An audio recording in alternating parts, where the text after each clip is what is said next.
Hello guys, welcome है हमारे YouTube channel पे। तो आज हम आप लोगों को बताने वाले हैं किस तरह से रिस्क मैनेजमेंट करना चाहिए ट्रेडिंग में। अगर आप बिगिनर हो तो रिस्क मैनेजमेंट करना बहुत ज़रूरी होता है, और ये अगर आप ट्रेडिंग में एक प्रॉफिटेबल ट्रेडर बनना चाहते हो फ्यूचर में, तो आपको रिस्क मैनेजमेंट सीखना बहुत इंपॉर्टेंट होता है। तो आज हम आपको बताएंगे रिस्क मैनेजमेंट आपको किस तरह से फॉलो करना है, और रिस्क मैनेजमेंट सही तरीका फॉलो करने का क्या है सही तरीका, वो आज मैं आपको बताने वाला हूँ। तो वीडियो पूरा एंड तक जरूर से देखें। बिगिनर ट्रेडर लोग जितना कैपिटल लेके आते हो, कैपिटल तो लेके आ जाते हैं, पर उनको सही से मैनेज करने नहीं आता है। तो वही आज आप लोगों को बताने वाला हूँ कि अपने कैपिटल को किस तरह से मैनेज करना है। तो उसी को हम लोग कहते हैं रिस्क मैनेजमेंट। रिस्क मैनेजमेंट सीखना बहुत ज़रूरी होता है ट्रेडिंग में बेसिकली, क्योंकि रिस्क मैनेजमेंट बहुत बड़ा रोल प्ले करता है ट्रेडिंग में। तो आज हम आपको पूरा बेसिक से एडवांस तक रिस्क मैनेजमेंट सिखाने वाले हैं। अगर आपके पास जितना भी कैपिटल है, मैं उसमें आपको मैनेजमेंट करना सिखाऊंगा। आपके पास अगर जैसे 5,000, 10,000, 20,000, 50,000 का कैपिटल है, तो उसमें आपको मैं रिस्क मैनेजमेंट करना सिखाऊंगा। अगर आपको रिस्क मैनेजमेंट नहीं आता है, आप सब कुछ सीख चुके हो, अगर आपको रिस्क मैनेजमेंट नहीं आता है तो आप लॉस करते ही जाओगे और आप कभी एक प्रॉफिटेबल ट्रेडर नहीं बन पाओगे। तो आज मैं आपको सही से बताने वाला हूँ रिस्क मैनेजमेंट को किस तरह से फॉलो करना है, रिस्क मैनेजमेंट क्या होता है, किस तरह से आपको फॉलो करना है, और इसको अपने ट्रेडिंग में किस तरह से अप्लाई करना है। आपको इसमें ट्रेडिंग में किस तरह से अप्लाई करना है वो भी मैं बताने वाला हूँ। तो चलिए आपको बोर्ड में जाके समझाते हैं रिस्क मैनेजमेंट किस तरह से फॉलो करना है। तो देखिए, अगर आपके पास मान लीजिए कि आपके पास 10,000 का कैपिटल है, आपके पास 10,000 का कैपिटल है, तो अब 10,000 का कैपिटल में आपको कितना यूज करना है। बहुत से बिगिनर क्या करते हैं, 10,000 का कैपिटल है तो 10,000 का 10,000 ही पूरा ट्रेडिंग ब्रोकर में डाल के यूज करते हो। तो वो आपका सही तरीका नहीं है।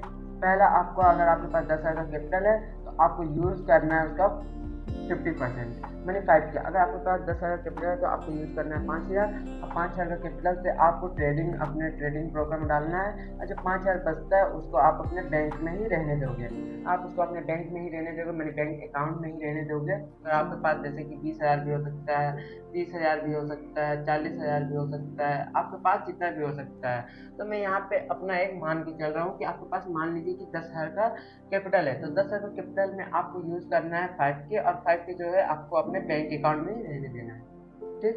और आपको अपना जो रिस्क मैनेजमेंट में एक और इम्पोर्टेंट करता है रूल, इम्पोर्टेंट है रिस्क टू रिवॉर्ड। आपको रिस्क रिवॉर्ड अपना मेंटेन बहुत रिस्क रिवॉर्ड आपको पता होना चाहिए। अगर आप प्रॉफिट या लॉस करते हो तो रिस्क रिवॉर्ड आपको मालूम रहना चाहिए। अगर आपका जैसा कि आपका जो सेटअप है उसमें हाई प्रोबेबिलिटी ट्रेड मिलते हैं, मैंने उसमें ज़्यादा से आप ज़्यादा प्रॉफिट करते हो, तो आपको 1:1 चल सकते हो।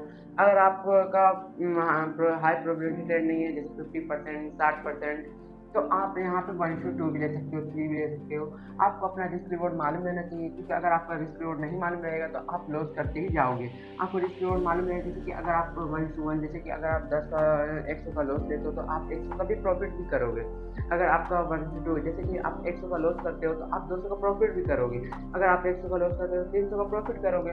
तो 1:3, 1:4 बहुत कुछ होता है। तो 1:4 होता है, 1:5 होता है, 1:6 होता है, 1:7, 1:10 भी होता है। तो वही मैं बोल रहा हूँ कि आपको अपना रिस्क टू रिवॉर्ड मालूम होना चाहिए। आप ऐसे ही नहीं कोई भी ट्रेड में ढुक गए, वहाँ पे ट्रेड लिया, जितना प्रॉफिट हुआ, 100 का प्रॉफिट हुआ, 200 का प्रॉफिट हुआ, आप लेके निकल गए। नहीं, आपको मालूम है कि मुझे यहाँ कितना का प्रॉफिट लेना है और कितना का लॉस लेना है। आपको ये मालूम होना चाहिए पहले से ही। ये बहुत सा बिजनेस क्या गलती करते हैं, उसको मालूम नहीं रहता कि ये ट्रेड में मेरा लॉस होने वाला है तो कितना होगा, अब प्रॉफिट होने वाला है तो कितना होगा। तो ये आपको नहीं करना है। आपको पहले से ही पता रहना चाहिए कि मैं कितना का लॉस लूँगा और कितना का प्रॉफिट लूँगा। तो आपका एसएन 1:1 रह सकता है, और आपका टारगेट रहेगा 1:3। आप अगर इस तरह से चलते हो तो आप एक फ्यूचर में प्रॉफिटेबल ट्रेडर बन जाओगे। अगर आपको ये वीडियो अच्छा लगा हो तो बेल आइकन ऑल पे जरूर से कर देना।